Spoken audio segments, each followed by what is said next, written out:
আসসালামু আলাইকুম, কেমন আছেন সবাই? আশা করি সকলে খুব ভালো আছেন। শামিমাস কিচেনে আপনাদের সকলকে স্বাগতম। আজকে খুবই সিম্পল বাট খুবই মজাদার একটা রেসিপি আপনাদের সাথে শেয়ার করতে যাচ্ছি। এইটা দেখতে একদম সাধারণ হলেও এর টেস্ট কিন্তু অসাধারণ, একদম 100-এ 100। যদি লাইফে কখনো এই ডালটা আপনারা না খেয়ে থাকেন তাহলে একবার ট্রাই করে দেখবেন। এই পর্যন্ত যত ডাল আপনারা খেয়েছেন আমার মনে হয় তার মধ্যে এইটা একদম বেস্ট। এই ডাল রান্নার ওয়েটাও কিন্তু একটু ডিফারেন্ট বাট খুবই মজাদার। তবে চলুন দেরি না করে দেখে আসা যাক কি ডালটা আমি রান্না করলাম আর কিভাবে রান্না করলাম। এইটা হচ্ছে মাসকলাই ডাল। আজকে আমি আপনাদের সাথে এই ডালের রেসিপিটাই শেয়ার করতে যাচ্ছি। অনেকেই হয়তো এই ডালটা চিনেন না বা এক এক অঞ্চলে এই ডালটাকে এক এক নামে ডেকে থাকে। এই ডাল রান্নার ধরনটাও কিন্তু একটু ডিফারেন্ট হয়ে থাকে, তাই প্রথম থেকে শেষ পর্যন্ত কিভাবে এটা রান্না করা হয় আর এর প্রসেসটা সম্পূর্ণটাই দেখানোর চেষ্টা করছি। এই ডালগুলোকে আমি পরিষ্কার করে নিয়েছি। এখন যেটা করতে হবে, ডালগুলোকে একটু ভেজে নিতে হবে। ডালটা ভাজার জন্য চুলায় একটা কড়াই বসিয়ে দিয়েছি। এখন এই কড়াইটাকে গরম করে নিয়েছি, দিয়ে দিচ্ছি ডাল।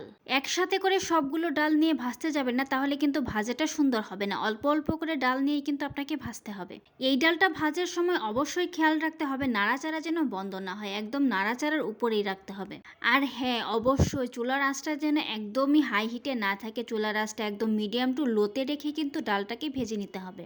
ডাল থেকে যখন সুন্দর একটা স্মেল বের হবে তখনই বুঝতে পারবেন যে ডালটা একদম ভাজা হয়ে গেছে। ডালটা ভাজতে ভাজতে কিন্তু সুন্দর একটা স্মেল বের হয়েছে। এখন এখান থেকে কিছু ডাল নিয়ে একটা শক্ত কিছু দিয়ে প্রেসার দিলে যদি ডালটা ভেঙে যায় তাহলেই বুঝবেন ডালটা খুব সুন্দরভাবে ভাজা হয়ে গেছে। এই তো কিছু ডাল নিয়ে আমি প্রেসার দিয়ে আপনাদের দেখাচ্ছি। দেখতে পাচ্ছেন ডালটা কিন্তু খুব সুন্দরভাবে ভাজা হয়ে গেছে। নামিয়ে নিচ্ছি। ডালটাকে নামিয়ে নিয়ে কিন্তু আমি ঠান্ডা করে নিয়েছি। এখন একটা শিলপাটা নিয়েছি ডালটা বেটে নেওয়ার জন্য। ডালটাকে বেটে ভেঙে ফেলতে হবে। গ্রাম অঞ্চলে কিন্তু এই ডালটাকে জাতা কলে পিষা হয়। ব্লেন্ডারে করতে গেলে কিন্তু একদমই গুঁড়ো গুঁড়ো হয়ে যায়। এই কাজটা কিন্তু আপনাকে শিলপাটা দিয়েই করতে হবে। দেখতে পাচ্ছেন ডালগুলোকে আমি কিভাবে পিষে নিচ্ছি। এইভাবে একটু প্রেসার দিলেই কিন্তু ডালগুলো ভেঙে যাচ্ছে। এইভাবে করে সবগুলো ডালই আমি ভেঙে পরিষ্কার করে নিব। সবগুলো ডাল আমি ভেঙে নিয়ে চাউল পরিষ্কার করার যে কুলা থাকে সেটা দিয়ে ডালগুলো আমি পরিষ্কার করে নিয়েছি। এখন ডালগুলোকে সিদ্ধ করে নিব। একটা পাতিল নিয়ে নিয়েছি আর 1 কাপ পরিমাণ ডাল আমি ভালোভাবে ধুয়ে পরিষ্কার করে নিয়েছি। এখন ডালটা আমি পাতিলে দিয়ে দিচ্ছি। ডালটা দেওয়া হয়ে গেছে। এখন 1 বাটি পানি এখানে দিয়ে দিচ্ছি। এই ডালটা সেদ্ধ হতে কিন্তু একটু টাইমও লাগে আর বেশি পানিও লাগে। সামান্য একটু লবণ অ্যাড করে দিচ্ছি যাতে করে ডালটা তাড়াতাড়ি সেদ্ধ হয়ে যায়। এখন ডালটা সেদ্ধ হওয়া পর্যন্ত অপেক্ষা করব। ডালটা সেদ্ধ হতে কিন্তু আমার 30 মিনিট সময় লেগেছে। আমি আপনাদের ডাল তুলে দেখাচ্ছি এটা কত সুন্দর সিদ্ধ হয়েছে। এইভাবে 2 আঙ্গুল দিয়ে প্রেসার দিলে কিন্তু ডালটা ভেঙে যাচ্ছে। এখন ডালটাকে নামিয়ে ঠান্ডা করে আমি বেটে নিব বা ব্লেন্ডারও করে নিতে পারেন। ডাল আর পানি দুইটাকে কিন্তু আমি সেপারেট করে নিয়েছি। ডালটাকে আমি আলাদা রেখে দিয়েছি ব্লেন্ডার করার জন্য, আর পানিটা এখানে আমি পাতিলে নিয়ে নিয়েছি। এখন এই ডাল সেদ্ধ হওয়া পানিতে আমি কিছু ইনগ্রেডিয়েন্টস অ্যাড করে দিব। দিয়ে দিচ্ছি কুচি করে রাখা কিছু পেঁয়াজ। একদম মাংস রান্না করার মতো মশলা দিয়েই কিন্তু ডালটাকে রান্না করে নিতে হয়। দিয়ে দিচ্ছি স্বাদ মতো লবণ। আগে কিন্তু একটু লবণ ডালে দেয়া আছে, সেই অনুযায়ী দিয়ে নেবেন। 1/2 চা চামচ হলুদের গুঁড়া, 1/2 চা চামচ জিরার গুঁড়া, 1/2 চা চামচ ধনিয়ার গুঁড়া, 1 চা চামচ আদা বাটা, 2-3 টুকরা দারচিনি, 2 টুকরা এলাচ। এখন এই পানিটা ফুটে আসা পর্যন্ত অপেক্ষা করব। পানিটা যখন ফুটে আসবে তখন বেটে রাখা ডালটা এখানে দিয়ে দিব। পানিটা কিন্তু আমার ফুটে এসেছে। এখন যে ডালটাকে আমি ব্লেন্ডার করে রেখেছিলাম সেটা দিয়ে দিচ্ছি। ডালটা দেওয়া হয়ে গেলে একটা ডাল ঘুটনির সাহায্যে ডালটাকে ভালোভাবে ম্যাশ করে নিচ্ছি। ভালোভাবে ম্যাশ করে নিতে হবে যাতে ডালটাতে একটু দানা দানা না থাকে। ডালটা আমার ভালোভাবে ম্যাশ করা হয়ে গেছে। এখন ডালটাকে ভালোভাবে ফুটিয়ে নিতে হবে। ডালটা কিন্তু আমার ভালোভাবে ফুটে গেছে। এখন এখানে অ্যাড করে দিচ্ছি ফালি করে রাখা কয়েকটা কাঁচামরিচ।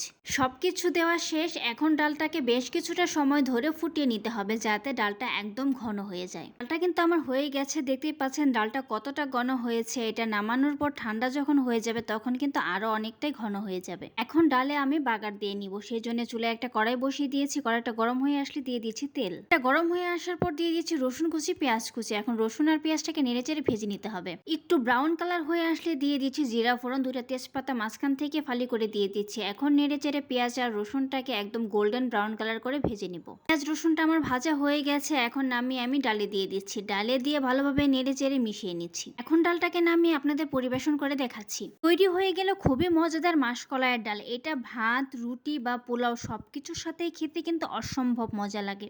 ডাল ভাজা থেকে শুরু করে রান্না পর্যন্ত সবটাই কিন্তু আপনাদের দেখানোর চেষ্টা চেষ্টা করেছি। এই ডাল রান্নার A to Z কিন্তু আপনাদের দেখিয়েছি। এই ডাল রান্না করাটা একটু টাফ বা একটু দেরিও লাগে, বাট খেতে কিন্তু একদম অসাধারণ। যদি মাসকলাইয়ের ডাল রান্না করে কখনো খেয়ে না থাকেন তাহলে আমার ফুল রেসিপিটি দেখে একবার ট্রাই করে দেখবেন। এটা খেলে আপনি বুঝতে পারবেন এই ডালটা সবার থেকে আলাদা। বেস্ট একটা ডাল এইটা। রেসিপিটি ভালো লেগে থাকলে লাইক, কমেন্ট, শেয়ার দিতে একদম ভুলবেন না। এইরকম নতুন নতুন রেসিপি পেতে আমার ফেসবুক পেজটি ফলো দিয়ে রাখেন। যদি ইউটিউব চ্যানেল থেকে দেখে থাকেন তাহলে চ্যানেলটি সাবস্ক্রাইব করে পাশে থাকা বেল আইকনটি অন করে দিন। ধন্যবাদ।